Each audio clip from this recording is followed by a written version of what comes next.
मुंबईत लालबागच्या राजाच्या दर्शनाला यायचं आहे, पण कोणत्या लाईन मधून जावं? मुखदर्शन, नवसाची लाईन की सामान्य दर्शन?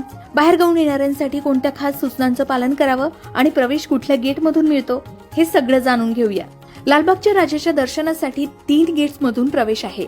पहिलं आहे मुखदर्शन, जिथे थेट मूर्तीचं दुरून दर्शन वेगानं पूर्ण होतं. दुसरं आहे सामान्य दर्शन गेट, जिथे सर्वसामान्य भक्तांसाठी मोठी रांग आहे, पण मूर्तीच्या जवळ जाऊन दर्शन मिळतं. आणि इथे भक्तांसाठी पंखे, कठडे, व्यवस्थित सुखसुविधा आहेत. त्यानंतर आहे नवसाची लाईन. नवस लिहून दिलेला किंवा व्रत केलेला भक्त थेट मूर्ती समोर स्पर्श दर्शन करू शकतो. याही व्यतिरिक्त VIP गेट वेगळं असतं, जे 5 धारकांसाठीच असतं.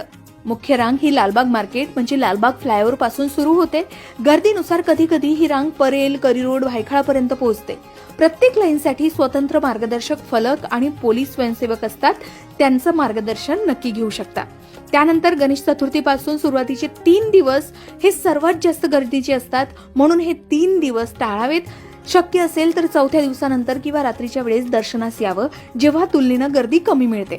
बाहेरगावच्या भक्तांनी तर आधी नियोजन करूनच यावं.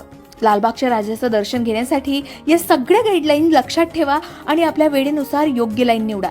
यंदाचं लालबागच्या राजाचं डेकोरेशनही भारी भरकम आहे आणि भव्य दिव्य सुद्धा आहे. एकदा दर्शन घेतलं की मन समाधानानं भरून जातं आणि खरंच म्हणावंसं वाटतं, गणपती बाप्पा मोरया.